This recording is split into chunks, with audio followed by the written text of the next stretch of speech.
Hey everyone, this is the Art Life video, day 64. I'm Luke Milton, and this is Sarah. Hey, and I'm Christopher Hoisington, and we're here with this is your studio / crash pad. Mostly workshop. When I'm working into the ground, you know, on one of those late nights, I'll just find somewhere to crash in here, and so kind of a good spot. Yeah, I wish I could share the smell with you because it's really nice. I love the smell of fresh leather. Mm-hmm. It's fresh, right? Very fresh. Yeah. It's been treated. I don't know how to even begin, like, to take. Have you ever done that? Taking a raw skin from right off the cow all the way to. Not off a cow, but I've done it with a smaller animal like a rabbit before. I know the process. I do a lot of reading about it. I don't do as much of the tanning itself, mostly because that part's far more tedious and a lot more work than I care to go into. It's just not as much fun. And it's easier probably to just get the stuff, right? So much easier, yeah. Yeah, the finished leather that you're seeing right down there, it's that's just the raw material that I use to work with from there. This is probably a pretty cool, huh? Expensive piece right here. Huh? Yeah, that's a really soft. Yeah. And then there's some really what's that? That's got some alligator prints. Oh, is it leather? It is leather. It's artificial print though. It's cowhide where they just kind of emboss it with alligator. Right on. It's always fun. I saw a jacket, an illegal jacket in LA one time that was made with an alligator, and they used the back of the alligator for the back of the jacket. Ooh, very nice. So like it had the ridges down. It was so cool. It's a lot of fun to play with exotic leathers. Even the ones that aren't illegal, like we get lizard and snake sometimes. Those are just really beautiful colors and textures, and they make some great inlays like that. And just the back part, being alligator. So you work with everything then, not just leather.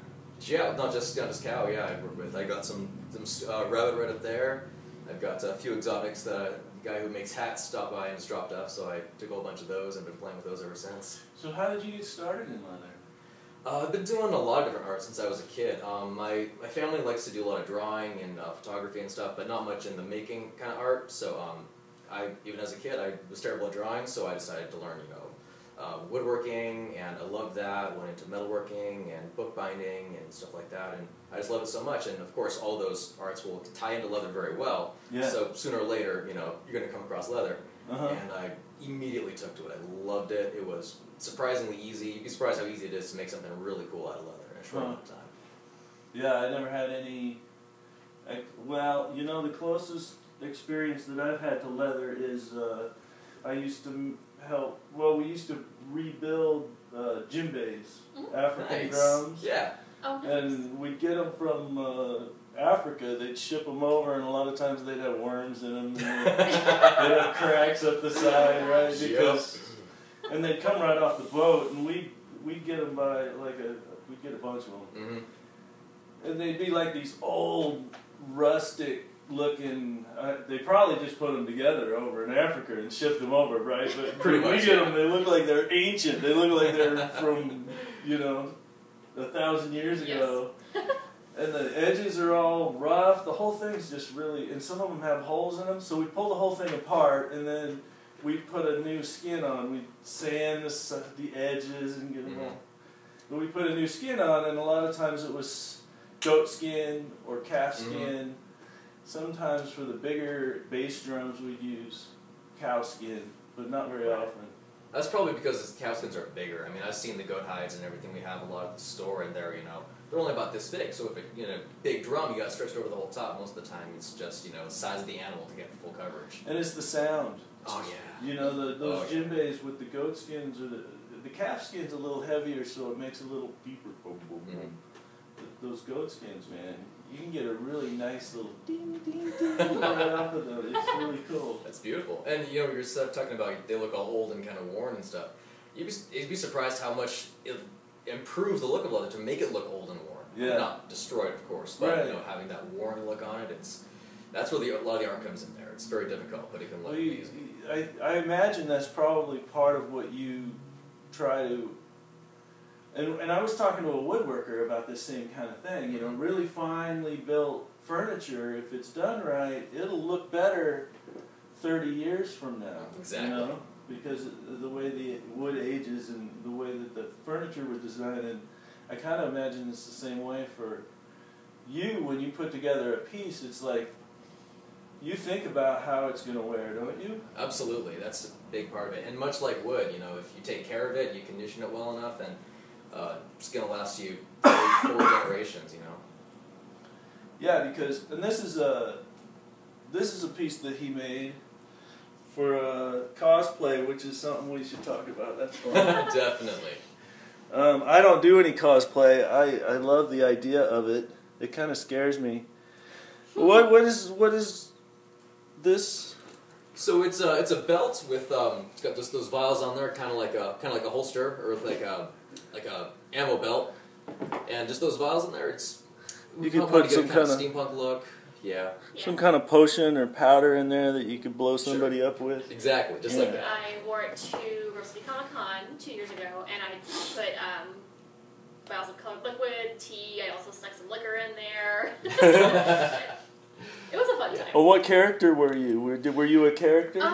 Didn't have time to pull together a character, but he was busy making things all night long. Like, I think we were up for 24 hours wrapping costumes, and came up with that. So I just kind of dressed in like a generic steampunk, lots of copper, lots of high-heel boots, lots of leather. But like, if this were something that somebody were to use on a regular basis and have to pull these things in and out, you know, then there would be wear and tear on these. There would indeed. That's partly goes into the costume aspect of it. It's not something that's intended to be worn all day long, every day, you know, for utility. If I were to do that, I would change the design significantly, but that's the quick and easy theatrical Hollywood look. The numbers are all going different directions. I know. Actually, it's kind of funny. I messed up the second number accidentally, and I was, oh no, what am I going to do? So I made all the rest of the numbers look all messed up, so it kind of looks intentional now. I think it was. I didn't even notice that. Yeah. Yeah, no, it's great. Just do the numbers upside down, twisted every way, because people will think that it was intentional. I like the sun there and the moon. That's a lot of fun. So much fun. So what's up with the cosplay? Tell me about that. What do you guys go to the conventions and stuff? Yeah. Actually, my company works at a lot of the conventions. They have a booth there regularly, and so we get free tickets. And so I love to dress up. She loves to dress up even more. And so we'll find some nerdy costumes. We'll make some. I'd like to make authentic things as much as I can for the costume. Right? We'll see something in anime or see something in science fiction, and I'll try and copy it and then wear it to the con. And sometimes people will buy it there. Yeah. So that's a lot of fun. No kidding. Yeah. Somebody was talking about it in my class today, and like how I can't remember. They went as the cast of. I know Scooby-Doo was there, and then they were all of the cast. Oh, of Archer.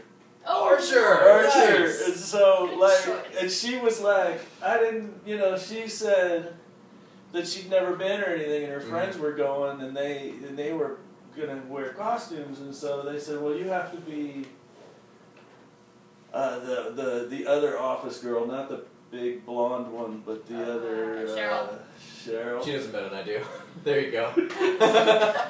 She's the one that's so rich that she doesn't have to work, but she works one, anyway because yes. she just wants to be obnoxious. Because she's crazy. She has the pet ocelot too. She wants to have sex with everyone.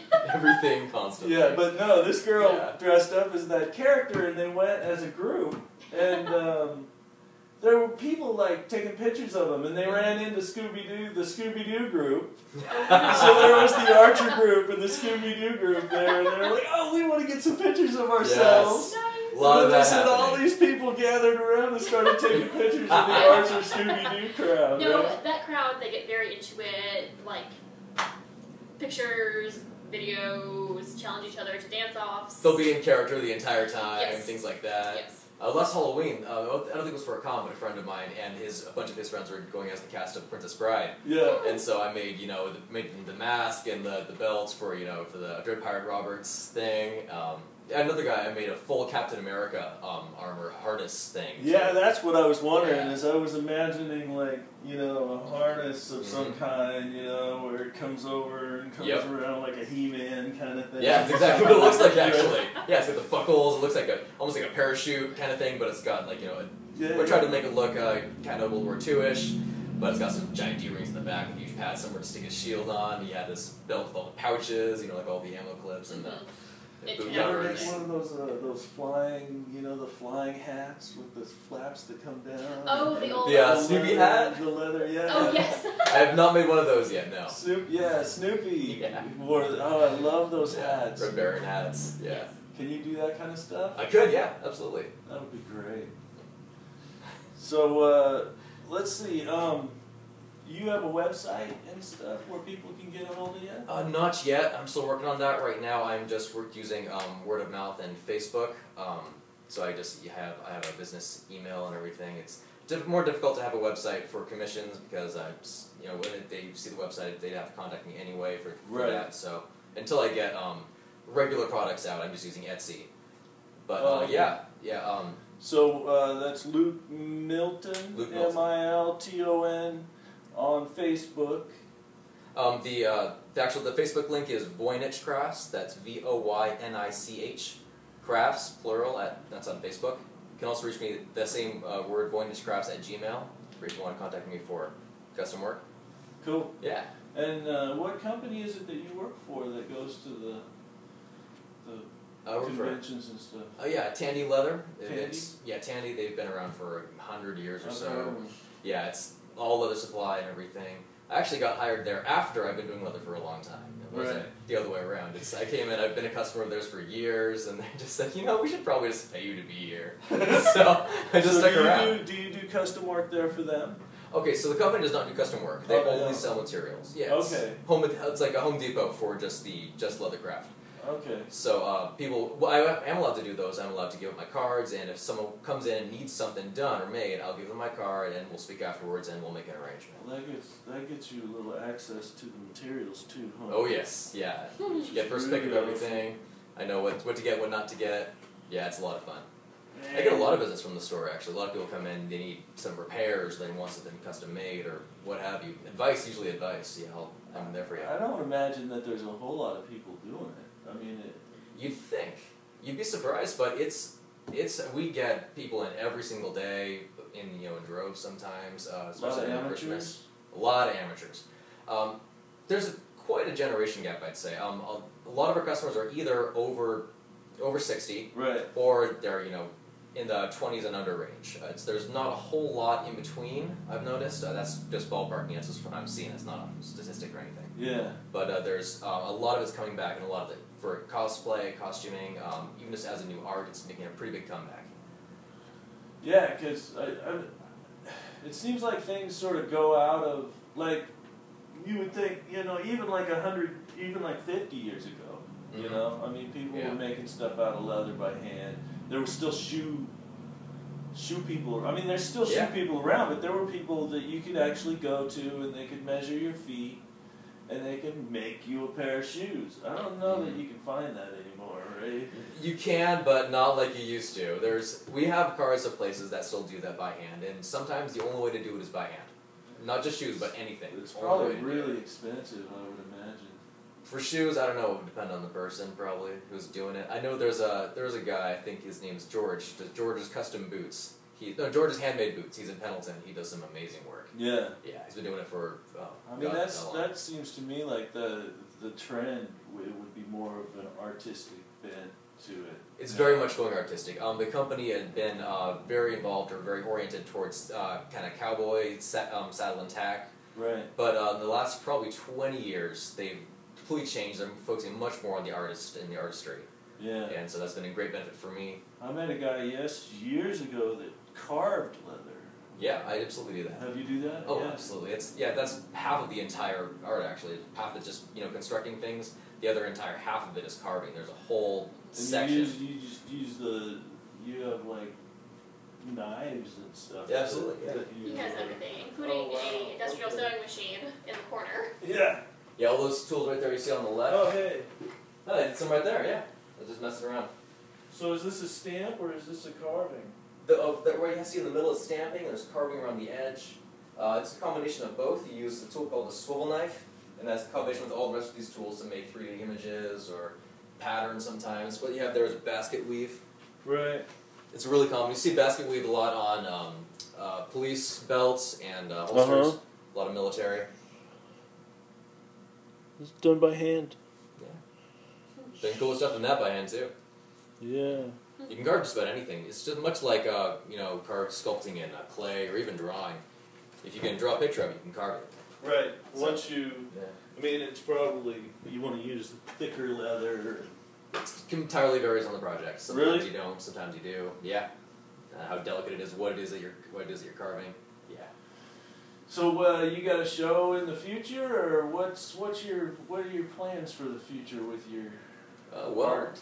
A couple of things. I already have a few things in the works with some guys that are running a Kickstarter. It's not up just yet, but they're still working on that, so I hope to be their #1 producer of handmade dog collars. Oh, nice. I have someone else who's making a line of messenger bags that I'm helping design as well, and we're going to see if we can mass produce those. I'm also working on myself on some designs for some, I'm not sure just yet, but I have a couple designs in the works of things that I'm going to make on a regular basis that I can put up on a website and sell regularly, because it's difficult to come up with standardizing a process that's going to work for everybody. Yeah. So when I find a project that I want, that's good enough for me, because I'm a perfectionist, that everyone's going to like, So that's kind of your goal, is to start to design something that can be mass produced and sold, or? Yes and no. I definitely want to keep the handmade aspect into it because I just found the quality is always better when it's done by hand. And B, I'm a huge fan of promoting the art of leathercraft because everyone I've known that's ever gotten into it has loved it. It's done amazing things for them, and I've seen them do great work. So I want to also promote that. Mm-hmm. And so I really into designing new things, if I can, these new ways of doing the same things that already exist, and mass producing them in the sense of letting everyone know what can be done with leatherwork as a craft. Yeah. So if you could choose today to work on anything at all that you wanted to work on, and what would you focus your attentions on? And work on anything at all, I mean, like what project? Like, would it be costumes? Would it be belts? Okay. Would it be bags? Would it be designing? Would it be hands-on with the leather? What's your favorite part of it all, and where would you? Honestly, my favorite thing to do is taking a pre-existing design and making it better. Okay. So I would love to do that. If I could do anything at all, I would love to be a big part of something that is in a state of improvement. Right. Someone makes something and they bring it to me and I make it better, that kind of stuff. I love improving on current designs. I got this monk bag from these Tibetan monks that came over